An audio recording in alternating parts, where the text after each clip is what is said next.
नमस्कार, मैं आचार्य अनुपम जली। मकर राशि वाले लोगों के लिए आगामी सप्ताह अर्थात 20 जुलाई से 26 जुलाई के बीच में ग्रहों का आपके जीवन पर पड़ने वाला प्रभाव और उसके समाधान की बात करते हैं। उससे पहले जो ग्रहों में परिवर्तन हो रहा है उसकी चर्चा कर लेते हैं। तो सबसे पहले हम बात करते हैं चंद्रमा की। चंद्रमा is a fast moving planet. तो चंद्रमा का सफर इस हफ्ते कन्या राशि से लेकर धनु राशि तक रहेगा। तो कह सकते हैं कि आपकी राशि से नवम भाव से लेकर द्वादश भाव 12वें भाव तक चंद्रमा का संचरण रहेगा।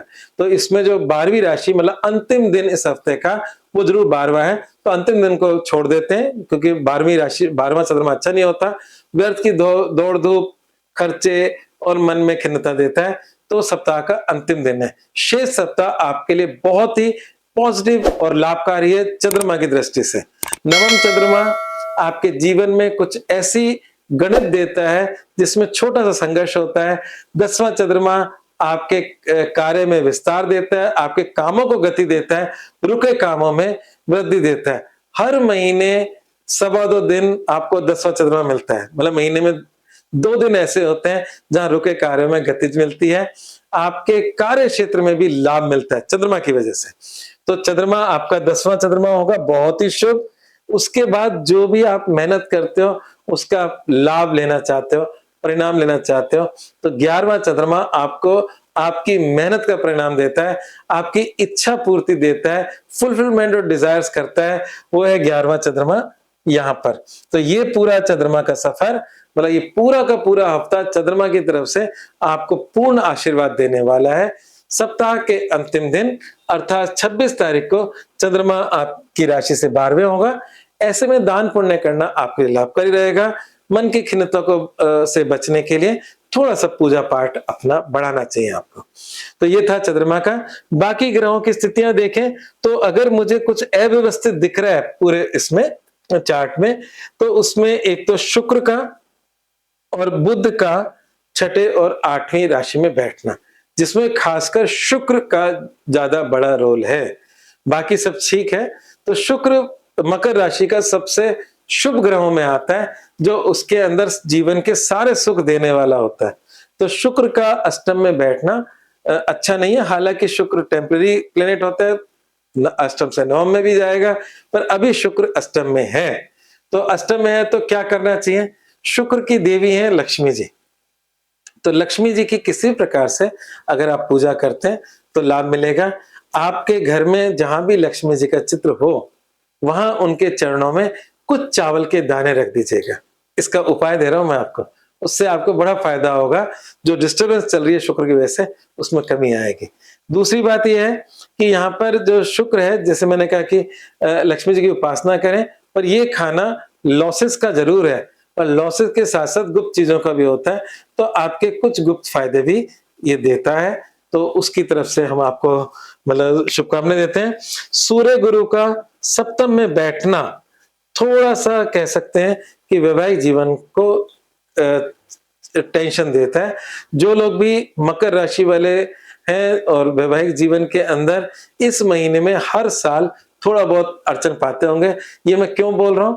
वैसे तो हमारे सूर्य हर राशि एक एक महीने में बदलता है।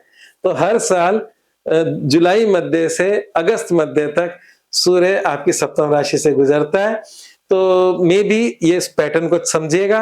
अपने मकर राशि वाले आप बताइएगा, कमेंट में बताइएगा कि क्या आपको हर साल इस महीने थोड़ी बहुत दिक्कतें आती हैं। अच्छा, दिक्कतें सिर्फ लड़ाई से नहीं होता कि पति पत्नी में थोड़ा झगड़ा हो गया, तो हर घर में होता है और उससे प्रेम भी बढ़ता है, ऐसी बात नहीं है।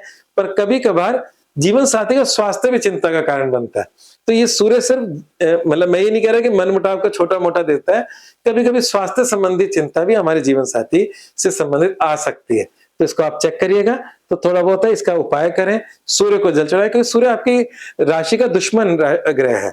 मतलब जो मकर राशि है उसका स्वामी शनि है। शनि सूर्य का पुत्र है, पर बगावती बेटा है और शत्रुवत है, तो दोनों में बनती नहीं है। और सूर्य अष्टमेश है इस वजह से।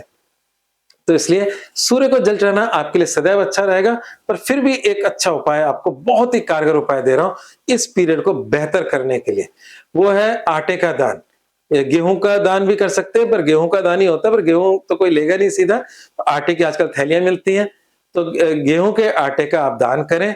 आपको निश्चित रूप से आपकी सिर्फ वैवाहिक जीवन की समस्या नहीं, आपके अगर लॉसेस की भी समस्या है तो वो भी उसमें भी लाभ मिलेगा। और ये उपाय आप जीवन पर्यंत कर सकते हो, मतलब जरूरी नहीं कि अभी। और अगर आपको कभी-कभी बीच में परेशान हो रहे हो तो संडे को ये उपाय कर दो, आपकी परेशानी कुछ हद तक समाप्त हो जाएगी। तो ये एक फॉरएवर उपाय आपको बता रहा हूँ। गेहूं या आटे का दान करें, उससे आपको लाभ मिलेगा। दूसरा है कि अभी अगर हम देखें चंद्रमा के लिहाज से हमने देखा कि समय बहुत ही अच्छा है, तो और क्या हमारे जीवन में इस समय बेस्ट चल रहा है, वो चल रहा है मंगल। मंगल आपकी राशि से पंचम में जरूर है, पर पंचम से उनकी दृष्टि कहाँ है? दृष्टि हालांकि मंगल की चौथी, आठवीं और सातवीं और आठवीं दृष्टि होती है, पर उनकी जो सातवीं दृष्टि है वो सीधा आपके इनकम के खाने पर है, जो इनकम का उनकी अपनी राशि है। तो मंगल इस समय आपकी इन सब परेशानियों के साथ साथ इनकम बढ़ाने वाला साबित होगा। तो मंगल की कृपा आपके इनकम हाउस पर है, वो बहुत अच्छा है। और लंबे समय से जो आपके राशि का स्वामी शनि है वो पराक्रम में बैठे हैं, पराक्रम का शनि बहुत ही लाभ देता है, तो जो अच्छी बात है वो भी होनी चाहिए। तो मंगल आपके इनकम में बढ़ोतरी कर रहा है, शनि आपके पराक्रम में वृद्धि कर रहे हैं, और ये शनि अभी यहीं रहेंगे और लंबे समय से हैं। मंगल जरूर आने वाले समय में बदलाव करेंगे, पर अभी तो मंगल आपके इनकम में लाभ दे रहे हैं। तो शुक्र का उपाय करें, उससे लाभ मिलेगा। इस पूरे हफ्ते का मुख्य उपाय बता देता हूं। सूर्य को जल चढ़ाएं। हाँ, एक उपाय मैंने एडिशनल डाला है जो पहले चर्चा नहीं की। आप हरा चारा गाय को डालें। बुध जो वक्री छठी राशि में है उसका लाभ मिल जाएगा, क्योंकि बुध आपके भाग्य की राशि का स्वामी है। हालांकि बुध स्वग्रही है, वक्री है, 24 तारीख को मार्गी हो जाएगा, परंतु बुध को भी थोड़ा सा बेहतर करें। तो मैं एक बार लिस्ट बोल देता हूं, 3 उपाय जरूर करें।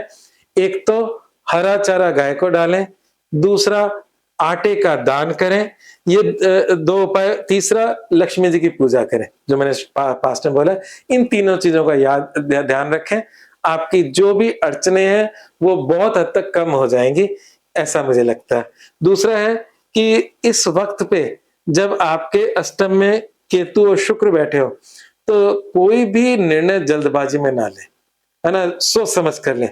क्योंकि केतु शुक्र की युति के अंदर जो नुकसान होंगे वो अचानक से होंगे, जल्दबाजी के निर्णयों से होंगे।